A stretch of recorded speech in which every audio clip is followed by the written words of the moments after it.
So I'm going to get all of these greens stripped down, all the stems off of them. Give them a nice chop. And then I'm going to add the chop for the cabbage. Get this in the pot. So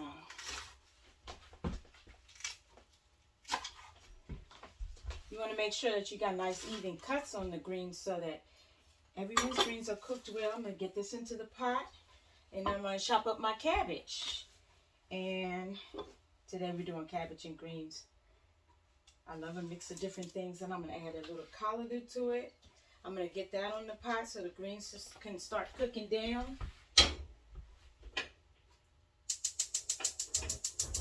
Get my pan started heating up. And let's chop up some cabbage. Now, we don't always cook, like when you go in restaurants, sometimes they have the cabbage. In Guyana, we don't really cook the cabbage a whole lot unless we're making like a beef stew or something like that. But red cabbage is always such a pretty favorite, especially if you're doing a coleslaw. So, get that nicely chopped up. I'm not going to use the whole head of cabbage. I'm just going to use just enough to color my food and give it some nice, pretty colors. My mom used to always say, make sure the plate has lots of pretty colors on it. So that's what you would do. We'll put that in my pot so that can start to cook down a little bit. And make sure all the pieces are nice and even.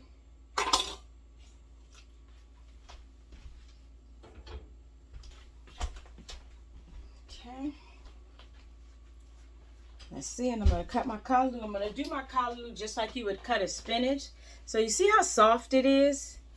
Callaloo is so delicious if you make it with saltfish, which was something that we had for breakfast quite often, especially like on Sundays and on the weekends. You would make saltfish cakes. So you make it like a crab cake or any other type of fish cake, and you season it up with onions, celery, whatever herbs you have on hand at the time, and then you make a little cake of it, put it in the pan, and you brown it nicely.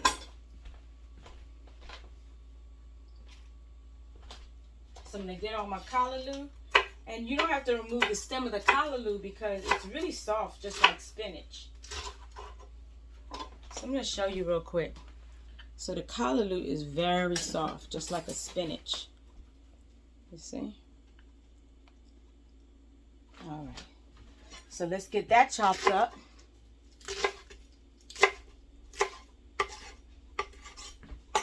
And I'm going to get that all in my pan, in my pot, with the rest of the greens.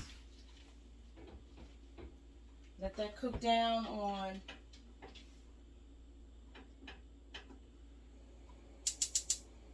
a good medium heat.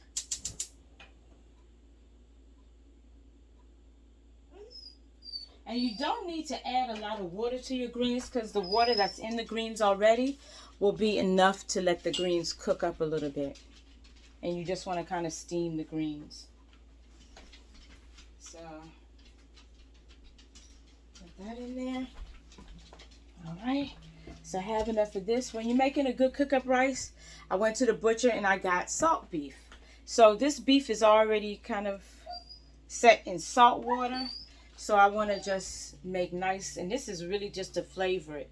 You want nice bite-sized pieces of the beef, just so that when you bite into the rice, the beef flavoring, and you get like a little slight slither of beef in every forkful. So I'm going to cut up my salt beef, and then we're going to add that to a pan to let that saute.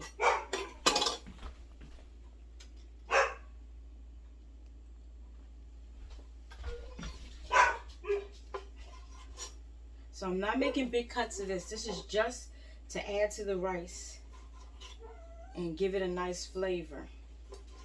Sometimes now, as I've adopted a more plant-based lifestyle, I don't even make beef or chicken in my cook-up rice. I just make it with just the vegetables, the black-eyed peas, and I put the rice and I season it up.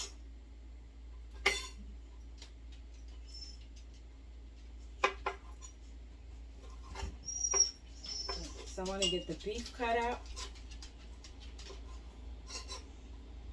I can get that sauteed. That's not going to take long to saute because it's not a whole lot.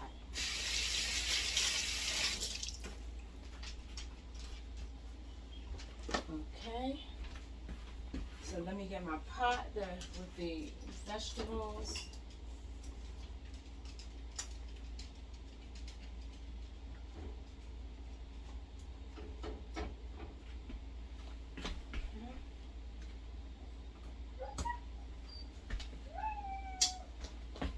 So I'm going to let that rest for a minute, and I'm going to go over here. I got to get some, instead of using onions, I'm going to put that here. Instead of using onions, I'm going to do a little shallot, and all of this is going to go in the pan with the beef. So I want all that cut up and diced up really. It doesn't have to be like a really thin cut. You want kind of like bite-sized pieces of onions so you can get a little bit of the shallot or the onions with the beef. And give it that nice good flavor, because you always want lots and lots of vegetables to give your food some texture. So I'm going to peel that off. This was one of my favorite foods growing up. And everybody, sometimes, as you get older, you get your own spin on things, so you don't always make it traditionally. Like sometimes I make quinoa, cook-up rice, and it still tastes just as good. Because you add all the same seasonings and flavors to it, but you just use different ingredients. So I'm not going to use a lot of shallots because I'm not making a huge pot of cook-up rice. Just making enough for lunch today. So I'm going to just have a couple of shallots. Get off that outer skin.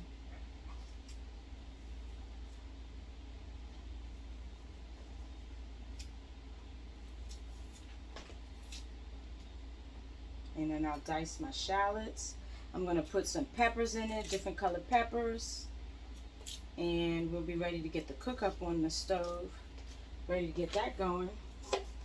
So because these shallots are small, I'm just going to do a really small cut of shallot. Dice them up.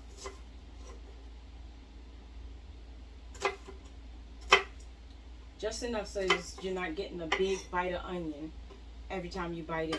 But of course we're going to saute all this up with the beef, so it's going to cook down and caramelize nicely and just give the beef some flavor. So here, maybe one more shallot.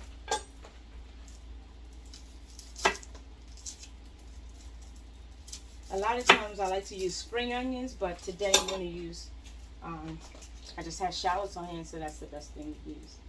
Gives it the same flavor.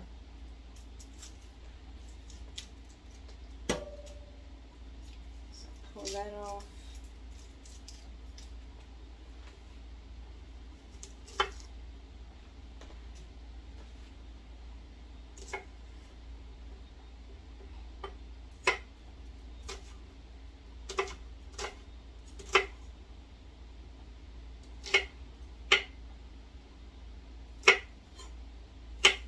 Okay. That's enough shallots. Let's see, we're going to do some peppers. A little bit of peppers just for some color.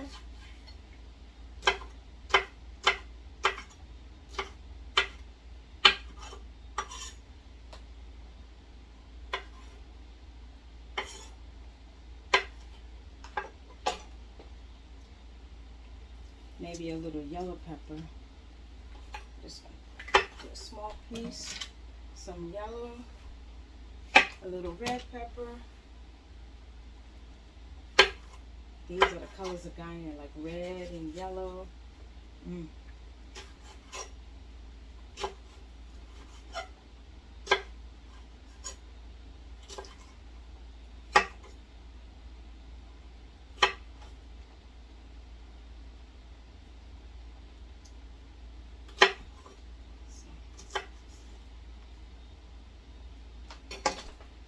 Okay.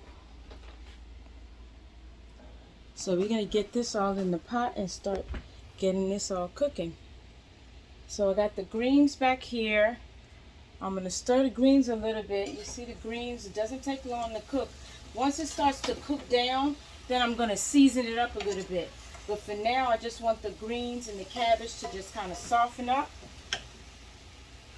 I want the greens and cabbage to soften up. And then I'll season it up.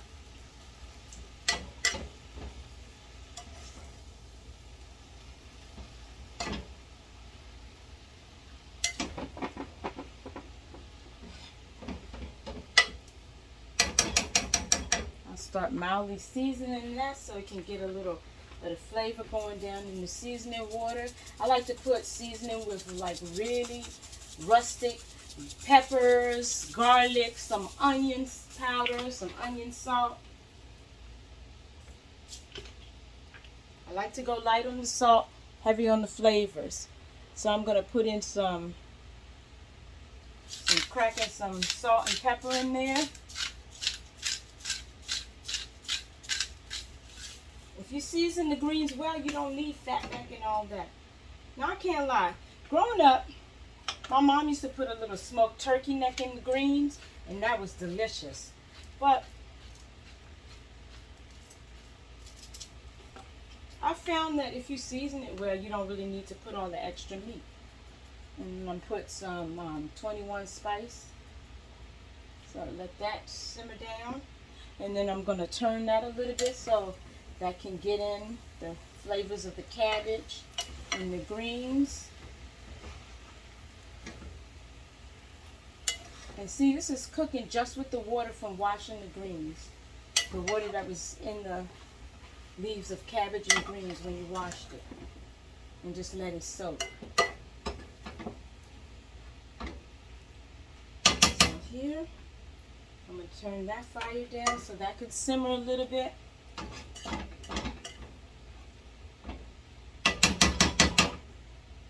Might add a little water to it. Not a lot. Just enough for it to simmer.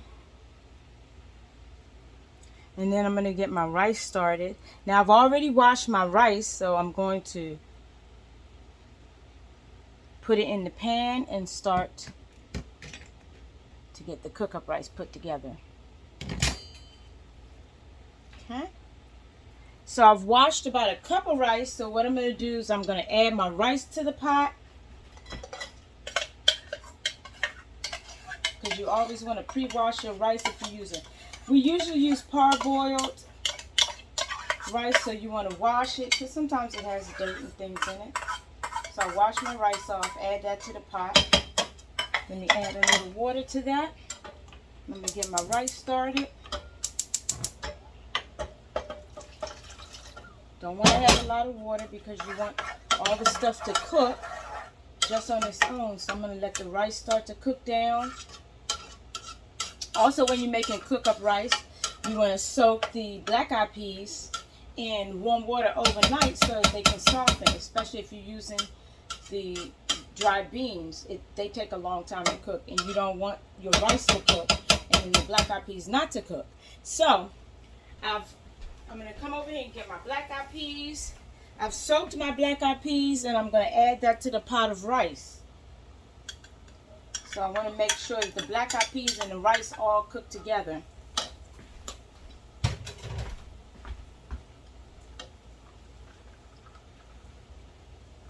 So let me let you see. See, the black-eyed peas is soaked with the rice. And I'm going to let that start to cook. I'm going to add some water to it. And then the next thing that really brings the cook-up rice together is to add the coconut cream. And let me show you what the coconut cream looks like. And this is the thing I think gives cook-up rice its real nice, yummy, good, creamy flavor is coconut cream. And really any type of coconut cream will do as long as it's the black coconut cream. Now, I don't use this whole coconut cream. What you always do is just like cut half of it. And you can save the other half for later. So I'm going to clip this open, and I'm only going to use half of this coconut cream.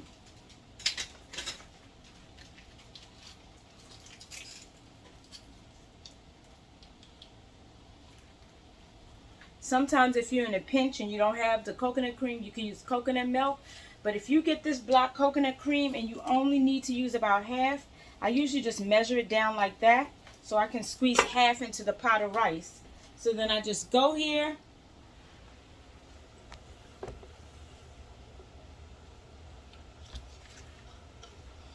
Let me turn my fire down.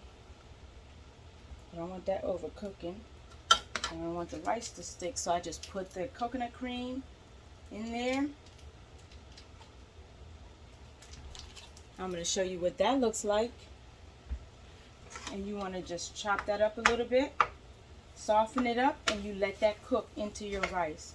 So that helps the rice from sticking, and it also gives all the food that goes into this one pot dish its flavor.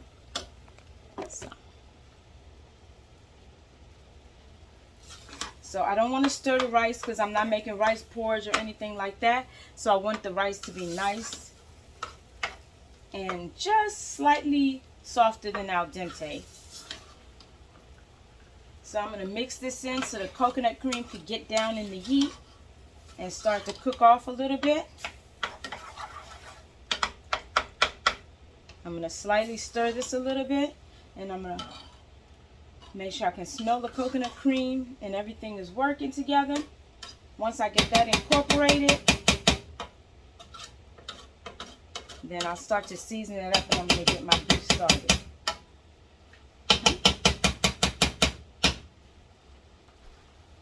Alright, let me stir up the greens a little bit. See, the greens are almost finished cooking. I don't need them real soft and mushy, and I want them to maintain that nice flavor and that color. So I'm going to let that simmer down a little bit, and I'll be ready to get the beef started so that the beef can go in the rice. I'm going to turn this pot down on the greens. Turn the pot down to low on the greens and let that simmer. And then I'm going to get my pot started from sauteing my beef and then cooking my fried plantains.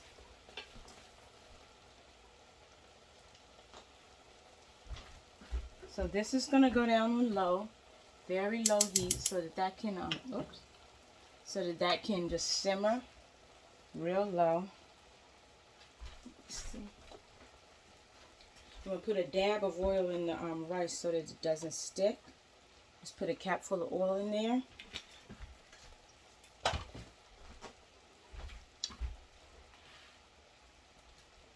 Let me stir this a little bit because I don't want the rice to stick. I just want this heat to help cook the rice nice and slow. And if need be, when you're cooking cook-up rice, you can just add a little bit more water. You can add a little water as you go along.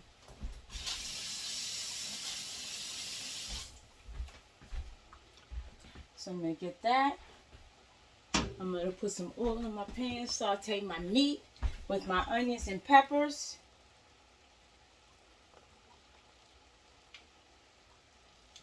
You always want to saute your beef and your vegetables in a nice cast iron pan. So I'm going to get that nice and hot. Hear that nice sizzle. Woo-wee! All right. Let's see. We're about to make the magic happen. All right. So I'm going to get my beef. Nice layer so you can saute the beef up. I'm going to sprinkle a little seasoning on the beef. Seasoning with peppers. I always have my go-to seasonings with some peppers. I love my garlic, salt, and my rough cut garlic. I'm going to put some of that in there. Season to taste because I can always season up a little more once I finish cooking and putting everything together. And I'm going to put some of my 21 seasoning. Guys, this is my Trader Joe's blend, but depends on what you feel like adding in that day. But garlic, onion powder, a little pepper. You don't want your beef to stick. You want it to get a nice caramelization on it and some nice color. Because you always want your food to have nice color. So I'm going to let that beef, I'm going to turn that down on medium heat so that it doesn't overcook. Let me turn my greens down on low. Okay. The greens really almost look like it's finished. Because I don't like my greens to the point where it's mushy. I like it to have at least some semblance of what it came out of Mother Nature looking like. So I'm going to actually turn those greens off right now and then just let it simmer in the heat from the pot. That should be good. Okay. The rice, let me get these onions in the pot with the greens, with the meat. Get those cooked down, the onions and peppers.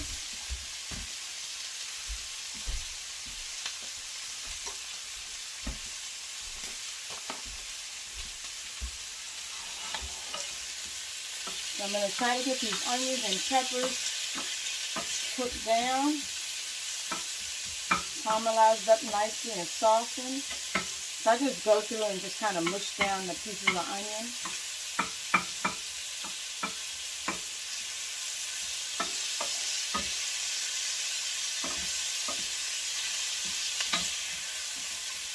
And you want this beef or whatever meat, if you use beef or chicken, you want to make sure it is thoroughly cooked before you add it to the rice.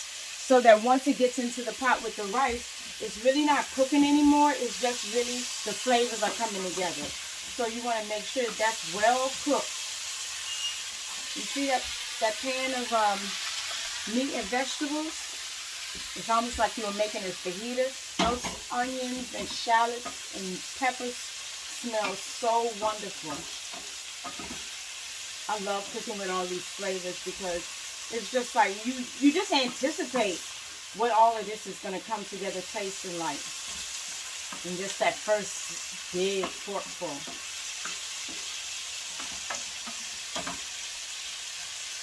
So I'm going to leave that to cook on medium heat. I'm going to check my rice. So I'm going to turn this fire up just a little tad bit to get some more heat going on there. I'm going to check my rice. Make sure my rice is not sticking and that the rice is cooking well. And then I'm also checking to make sure that the coconut cream is melting into the rice. Let's show you. You see? So I want to make sure that my coconut cream is cooking down and melding into the rice nicely so that once everything comes together, you want to check also every now and then, check to see that the rice is nice and soft.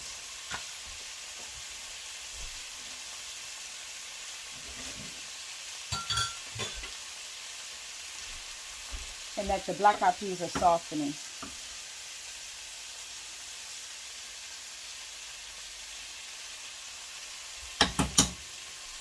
So the rice is cooking nicely.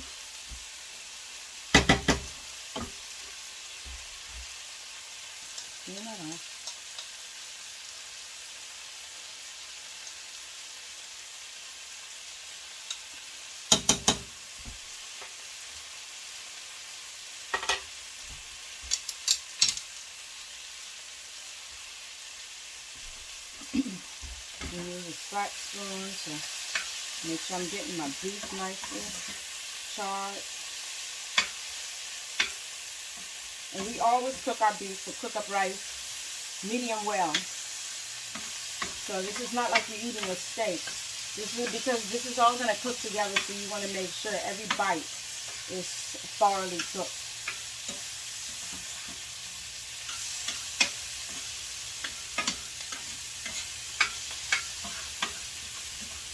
So the onions and peppers are getting a nice caramelization on them. You see?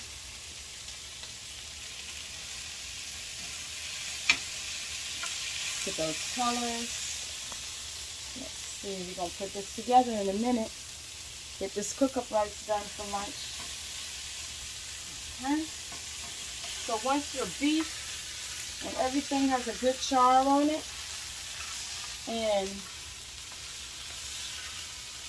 all of the peppers and onions are nicely cooked thoroughly, then all we do is we're going to add this to the pot of rice. So let me pull the pot of rice back over here so you can see. I'm going to add all my beef to the rice.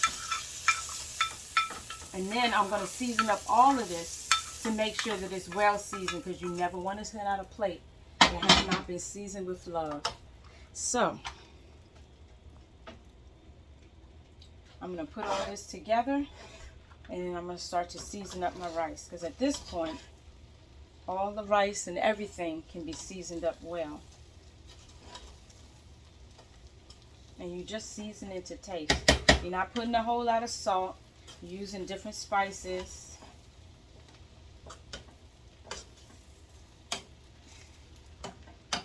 Okay.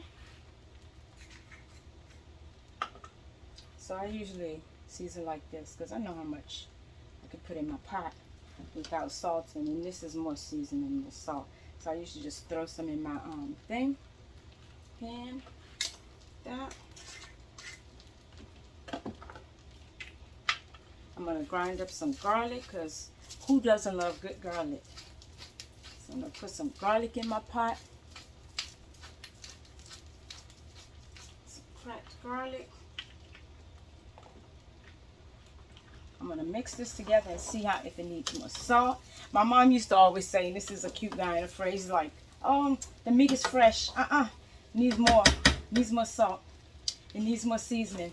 And then I would willingly come taste, because I was always the ready, willing, and able taste tester to tell her it needed some more of this, that, or whatever it needed. And then, you know, if you run something by a kid and they really like it, you know it's good. So let me taste that and see if it needs more salt or anything else.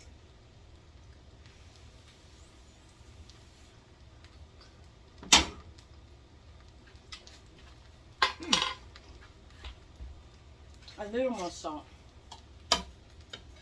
So at this point, because I've already seasoned it, I'm just gonna go light on the seasoning and the salt.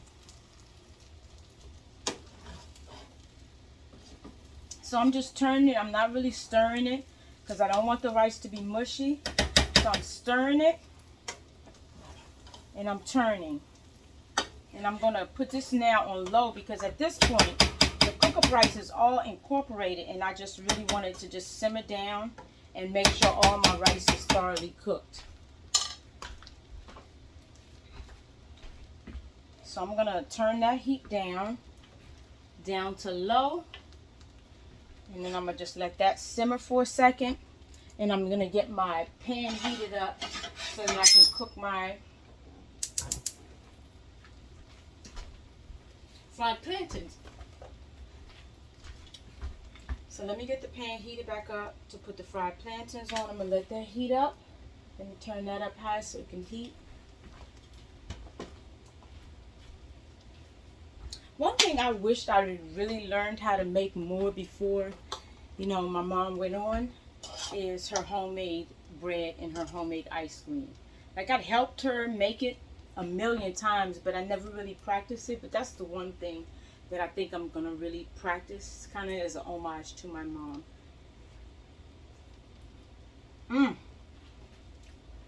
That coconut cream with the black eyed peas and that rice and the flavor from the beef.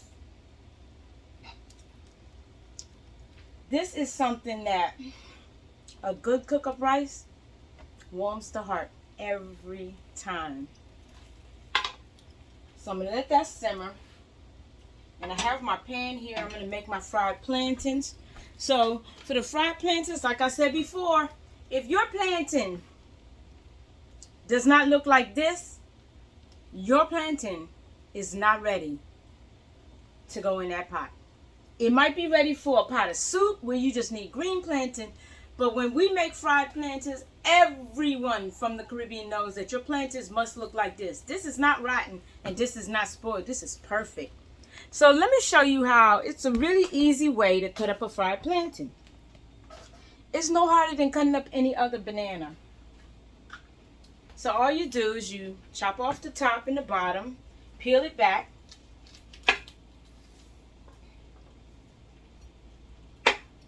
and then you make sideways cuts of it. And like I said, Guyanese food is very rustic. It's very comfort food. So it's not like really fussy food. It's food that, as long as you get good ingredients and you season your food well, everyone's gonna love it. I like to make my fried plantains by just making like 1/2 inch diagonal cuts of the plantain. And sometimes it's always a treat to get a plantain that's a piece that's a little bit bigger, because then you know you're getting more of a treat. So just rough cut it like this. So you see the slices. So you don't want to make them too big, because then they take much longer to cook. Sometimes if I get a bigger piece, then I just smush it a little bit so I can get nice even pieces. And then everybody gets something, right? So I'm going to wait for that pan to heat up, and then I'm going to get my plantains on there. We're going to be almost ready to go. Let's see. All right. So we got the cook-up rice going. I'm going to get the fried plantains on there in a second. And I like to cook my fried plantains just with a fork, because it's easy to turn and you don't have to mess it up. So it looks like the oil is ready.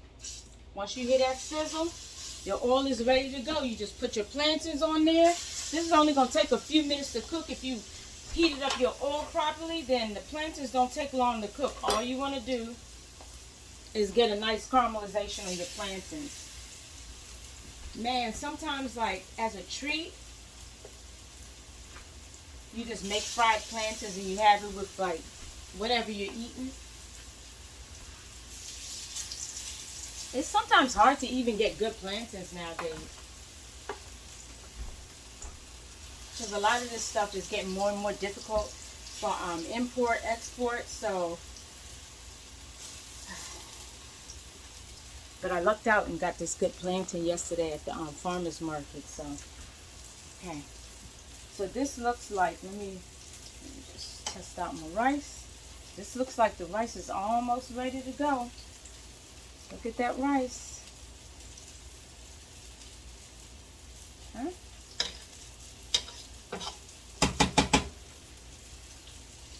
So I want to let this plantain sit so it can get a nice caramelization on each side, so that I know it's all the way cooked all the way through. Once it's ripe, it doesn't take very long to cook. So turn it. Let me turn my fire down. I want to make sure I cook it golden brown on both sides.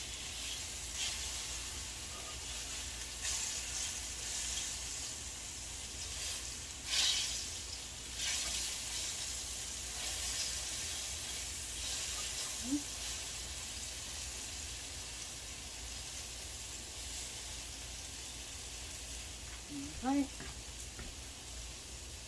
Looks like I'm going to turn my fire down. I'm going to turn my fire off on my rice, because I can just cook down with the heat that's there. I'm going to let the plantain sit, get my plate, and we'll be ready for lunch in a few minutes. Okay. So I'm going to get that. Let me get my plate out.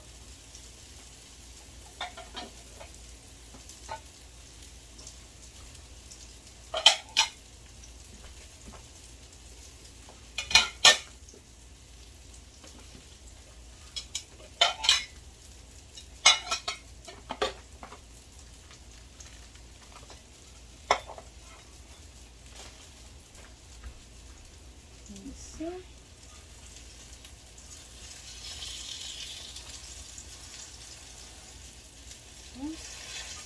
Check and make sure that it's cooking well. Let's see, give it some more heat. Okay. Make sure all the plantains are cooking even, nothing's overcooking. All right. So we're almost ready. I'm going to get out another second. I'm going to start taking some of these plantains off. And let them rest.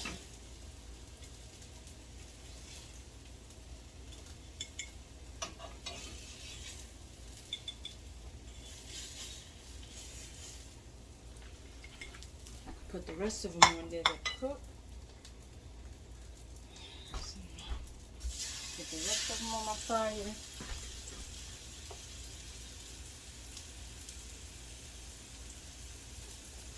You know what I found? The more I travel to different places, that so many different cultures have very similar foods, but maybe they season them different, or maybe they cook it for a certain meal a little bit differently. But plantain is something that anywhere in the Caribbean or Latin America, we all love. We all love a good plantain. I'm going to put some more oil on here because I definitely don't want this to burn or stick. I'm going to put a little more oil in there, and then we'll be ready to plate in a second.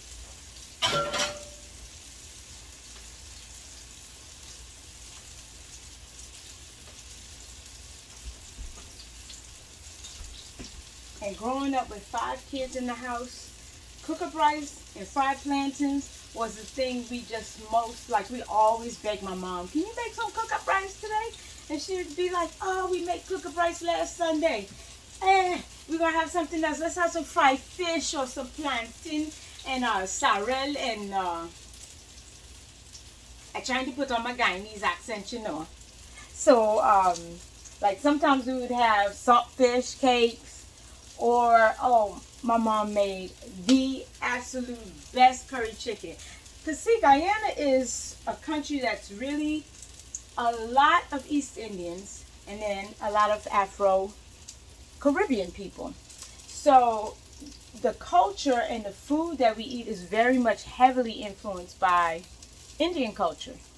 Like, I think my mom was the queen of making the best chana. And it's a really simple dish, just chickpeas with onions and celery and whatever other seasonings and chopped root vegetables you want to put in it, and you fry it up.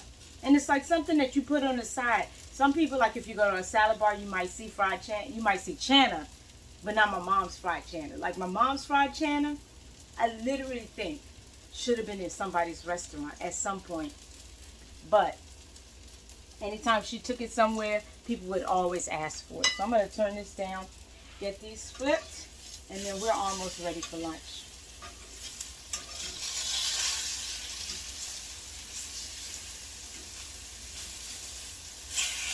Okay, so I can turn that down and let that finish cooking, and let's get this plated up. So I have my plate here.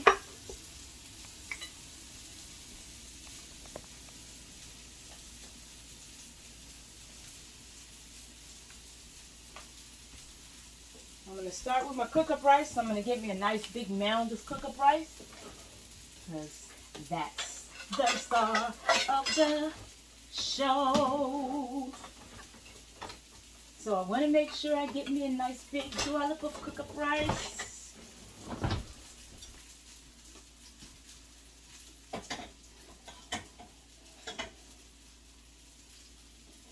So I'm going to scoop out me some cook-up rice. Because cook-up rice is one of those dishes that you could literally just eat a plate of cook-up rice. And it's like it's a delicious one-pot meal. And it stands on its own.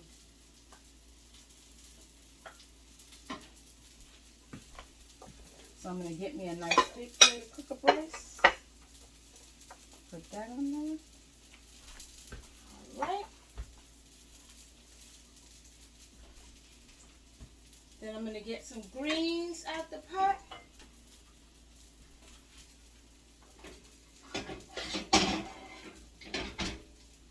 Let me get my pot holder. Okay.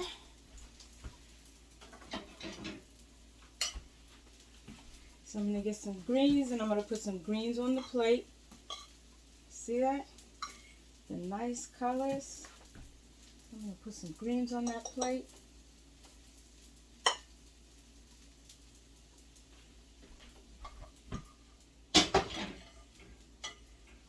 And then I'm going to get some fried plantain.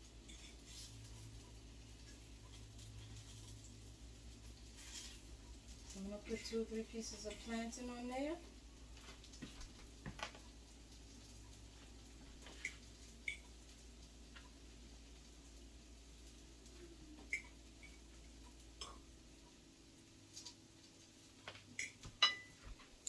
And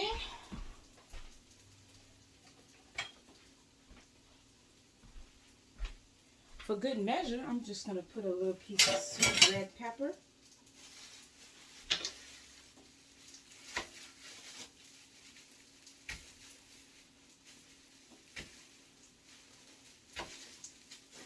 I'm going to use a piece of the sweet red pepper that I had left over. Let's see.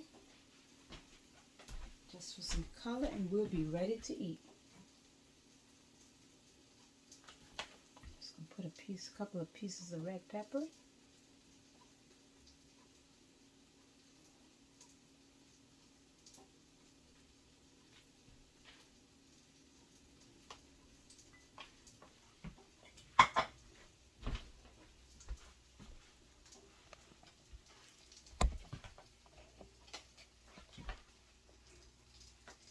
Voila, this is it.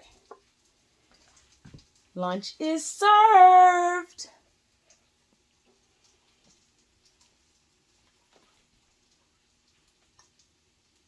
I hope you've enjoyed making cook-up rice, fried plantains, and greens with me.